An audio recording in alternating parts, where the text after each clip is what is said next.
ಹಣಕಾಸು ನಿರ್ವಹಣೆ ಅಂದ್ರೆ ಒಂಥರ ತಲೆನೋವು ಅನ್ಸುತ್ತಾ? ಚಿಂತೆ ಬೇಡ.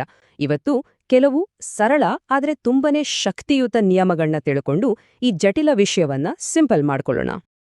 ಸೇವಿಂಗ್ಸ್, ಇನ್ವೆಸ್ಟ್ಮೆಂಟ್, ರಿಟೈರ್ಮೆಂಟ್, ಅಬ್ಬಾ!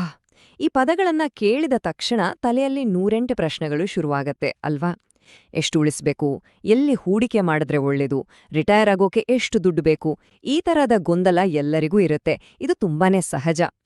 ಆದ್ರೆ ಈ ಹಣಕಾಸಿನ ಆಟವನ್ನ ಸುಲಭ ಮಾಡೋಕೆ ಕೆಲವು ಚೀಟ್ ಕೋಡ್ಗಳಿವೆ.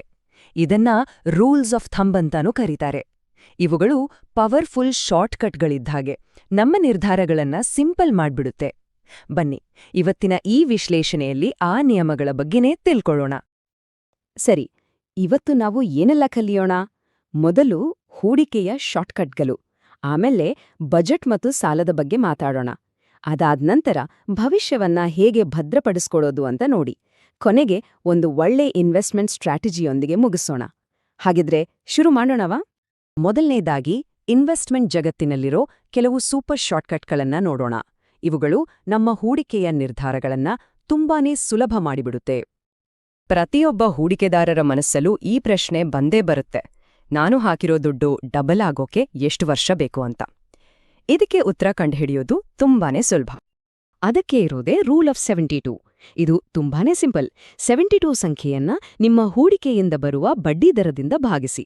ಸಿಕ್ಕ ಉತ್ತರವೇ ನಿಮ್ಮ ಹಣ ಡಬಲ್ ಆಗೋಗ್ಬೇಕಾದ ವರ್ಷಗಳು.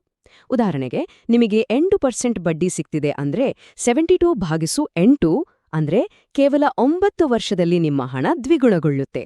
ಎಷ್ಟು ಅದ್ಭುತ ಅಲ್ವಾ ಈ ಲೆಕ್ಕಾಚಾರ? ಸರಿ, ಇನ್ನೊಂದು ದೊಡ್ಡ ಪ್ರಶ್ನೆ: ಸ್ಟಾಕ್ ಮಾರ್ಕೆಟ್ನಲ್ಲಿ ನಮ್ಮ ಹೂಡಿಕೆಯ ಎಷ್ಟು % ಹಾಕ್ಬೇಕು? ಇಲ್ಲಿ 100 - ಏಜ್ ರೂಲ್ ನಮಗೆ ಸಹಾಯ ಮಾಡುತ್ತೆ. 100ರಿಂದ ನಿಮ್ಮ ವಯಸ್ಸನ್ನ ಕಳೆಯಿರಿ. ಬಂದ ಉತ್ತರವೇ ನಿಮ್ಮ ಹೂಡಿಕೆಯ ಅಷ್ಟು ಶೇಕಡಾವಾರು ಭಾಗವನ್ನ ಈಕ್ವಿಟಿಯಲ್ಲಿ ಅಂದ್ರೆ ಷೇರುಗಳಲ್ಲಿ ಹಾಕ್ಬಹುದು ಅಂತ ಹೇಳುತ್ತೆ. ಉದಾಹರಣೆಗೆ, 30 ವರ್ಷದವರೊಬ್ಬರು 70% ಈಕ್ವಿಟಿಯಲ್ಲಿ, ಉಳಿದ 30% ಅನ್ನ ಬಾಂಡ್ಗಳ ತರಹದ ಸೇಫ್ ಜಾಗದಲ್ಲಿ ಹೂಡಿಕೆ ಮಾಡಬಹುದು. ಇದರ ಹಿಂದಿನ ಐಡಿಯಾ ಸಿಂಪಲ್: ವಯಸ್ಸಾದಂತೆ ರಿಸ್ಕ್ ಕಡಿಮೆ ಮಾಡ್ಬೇಕು. ಹೂಡಿಕೆ ಬಗ್ಗೆ ಗೊತ್ತಾಯ್ತು. ಆದ್ರೆ ಇನ್ವೆಸ್ಟ್ ಮಾಡೋಕೆ ಮುಂಚೆ ಹಣ ಉಳಿಸ್ಬೇಕಲ್ವಾ? ಅದಕ್ಕಾಗಿ ನಮ್ಮ ದಿನನಿತ್ಯದ ಖರ್ಚು ವೆಚ್ಚ ಅಂದ್ರೆ ಬಜೆಟ್ ಮತ್ತು ಸಾಲದ ಬಗ್ಗೆ ಇರುವ ನಿಯಮಗಳನ್ನ ಈಗ ನೋಡೋಣ. ತಿಂಗಳ ಸಂಬಳ ಕೈಗೆ ಬಂದ ತಕ್ಷಣ ಅದನ್ನ ಹೇಗೆ ಖರ್ಚು ಮಾಡ್ಬೇಕೋ, ಹೇಗೆ ಹಂಚಬೇಕೋ ಅನ್ನೋದೇ ಒಂದು ದೊಡ್ಡ ಚಾಲೆಂಜ್.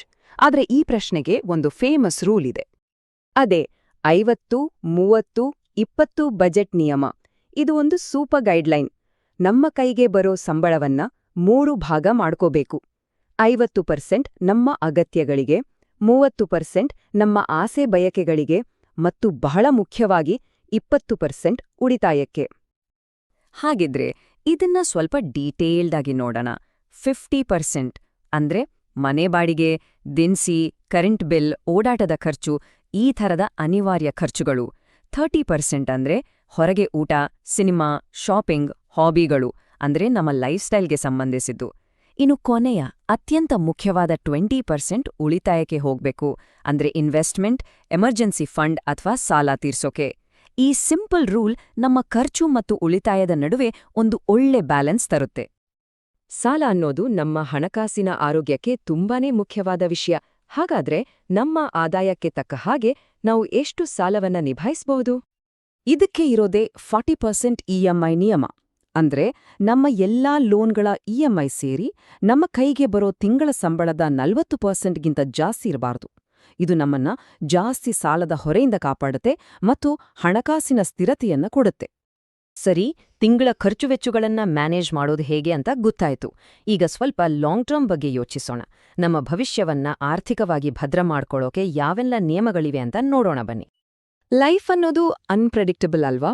ಇದ್ದಕ್ಕಿದ್ದಂತೆ ಕೆಲ್ಸ ಹೋದ್ರೆ ಅಥವಾ ಯಾವ್ದಾದ್ರೂ ಮೆಡಿಕಲ್ ಎಮರ್ಜೆನ್ಸಿ ಬಂದ್ರೆ ಇಂಥ ಸಂದರ್ಭಗಳನ್ನ ಎದುರಿಸೋಕೆ ಕನಿಷ್ಠ 6 ತಿಂಗಳ ಖರ್ಚಿಗೆ ಆಗುವಷ್ಟು ಹಣವನ್ನ ಒಂದು ತುರ್ತು ನಿಧಿಯಾಗಿ ಅಂದ್ರೆ ಎಮರ್ಜೆನ್ಸಿ ಫಂಡ್ ಆಗಿ ಇಟ್ಕೋಬೇಕು.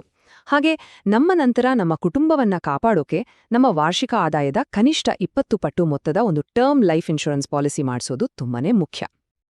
ಬಹುಶಃ ಎಲ್ಲರ ಮನಸ್ಸಲ್ಲೂ ಇರೋ ಒಂದು ದೊಡ್ಡ ಪ್ರಶ್ನೆ ಇದು: ಆರಾಮಾಗಿ ರಿಟೈರ್ ಆಗಿ ಜೀವನ ಮಾಡೋಕೆ ಒಟ್ಟು ಎಷ್ಟು ಹಣ ಬೇಕು? ಇದಕ್ಕೆ ಉತ್ತರ ಕೊಡೋದೇ 25x ನಿವೃತ್ತಿ ನಿಯಮ. ಇದು ಸಿಂಪಲ್.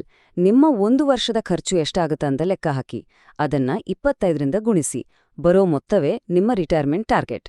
ಇದರ ಹಿಂದಿನ ಐಡಿಯಾ ಏನಂದ್ರೆ, ನಿವೃತ್ತಿಯಾದ್ಮೇಲೆ ಈ ಒಟ್ಟು ಹಣದಿಂದ ಪ್ರತಿ ವರ್ಷ 4% ಅಷ್ಟೇ ಖರ್ಚು ಮಾಡ್ರೆ ನಿಮ್ಮ ನಿವೃತ್ತಿ ನಿಧಿ ತುಂಬಾನೇ ಕಾಲ ಬಾಳಿಕೆ ಬರುತ್ತೆ.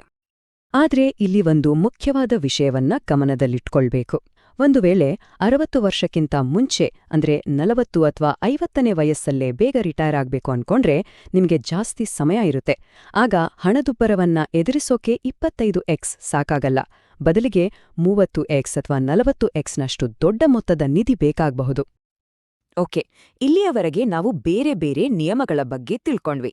ಈಗ ಇವೆಲ್ಲವನ್ನೂ ಒಟ್ಟಿಗೆ ಸೇರಿಸಿ ಒಂದು ಕಂಪ್ಲೀಟ್ ಇನ್ವೆಸ್ಟ್ಮೆಂಟ್ ಸ್ಟ್ರಾಟಜಿಯನ್ನ ಹೇಗ್ ಮಾಡ್ಕೋಬಹುದು ಅಂತ ನೋಡೋಣ. 3x3x3 ಹೂಡಿಕೆ ಯೋಜನೆ ಅನ್ನೋದು ಹೂಡಿಕೆಗೆ ಒಂದು ಸಿಸ್ಟಮ್ಯಾಟಿಕ್ ದಾರಿ ತೋರಿಸುತ್ತೆ. ಇದರಲ್ಲಿ 3 ಹಂತಗಳಿವೆ. ಮೊದಲನೇ ಹಂತ ಫೌಂಡೇಶನ್, ಅಂದ್ರೆ ವಿಮೆ ಮತ್ತು ಎಮರ್ಜೆನ್ಸಿ ಫಂಡ್. ಇದು ನಮ್ಮ ಬೇಸ್. ಎರಡನೇ ಹಂತ ಸ್ಟೆಬಿಲಿಟಿ, ಅಂದ್ರೆ ಸಾಲ ತೀರ್ಸೋದು, ಎನ್ಪಿಎಸ್ ತರಹದ ರಿಟೈರ್ಮೆಂಟ್ ಪ್ಲಾನ್ಗಳು ಹಾಗೂ ಚಿನ್ನದಂತಹ ಹೂಡಿಕೆ. ಈ 2 ಹಂತಗಳು ಸ್ಟ್ರಾಂಗ್ ಆದ್ಮೇಲೆ 3ನೇ ಹಂತ ಬರುತ್ತೆ, ಗ್ರೋತ್, ಅಂದ್ರೆ ಸಂಪತ್ತು ಸೃಷ್ಟಿ. ಇಲ್ಲಿ ಶೇರ್ಗಳು, ಮ್ಯೂಚುವಲ್ ಫಂಡ್ಗಳು ಬರ್ತವೆ.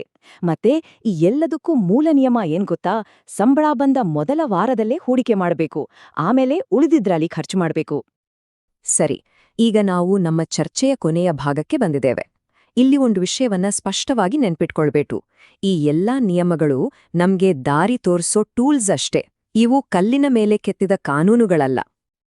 ಈ ಅದ್ಭುತವಾದ ಹೋಲಿಕೆಯನ್ನ ನೋಡಿ. ಅನಾನಸ್ ಅಂದ್ರೆ ಪೈನಾಪಲ್ ಆರೋಗ್ಯಕ್ಕೆ ತುಂಬಾನೇ ಒಳ್ಳೇದು, ಆದ್ರೆ ಅಲರ್ಜಿ ಇರೋರಿಗೆ ಅದು ವಿಷದ ಹಾಗೆ. ಹಣಕಾಸಿನ ನಿಯಮಗಳು ಕೂಡ ಇದೇ ತರಹ. ಸಾಮಾನ್ಯವಾಗಿ ಇವು ಎಲ್ಲರಿಗೂ ಸಹಾಯ ಮಾಡ್ತವೆ, ಆದ್ರೆ ಪ್ರತಿಯೊಬ್ಬರ ವೈಯಕ್ತಿಕ ಪರಿಸ್ಥಿತಿ, ಗುರಿಗಳು ಮತ್ತು ರಿಸ್ಕ್ ತಗೊಳ್ಳೋ ಕೆಪಾಸಿಟಿಗೆ ತಕ್ಕಂತೆ ಇವುಗಳನ್ನ ಅಳವಡಿಸ್ಕೊಳ್ಬೇಕು. ಯಾವುದು ತಮ್ಗೆ ಸರಿ ಹೊಂದುತ್ತೆ ಅಂತ ಅವರೇ ನಿರ್ಧರಿಸಬೇಕು.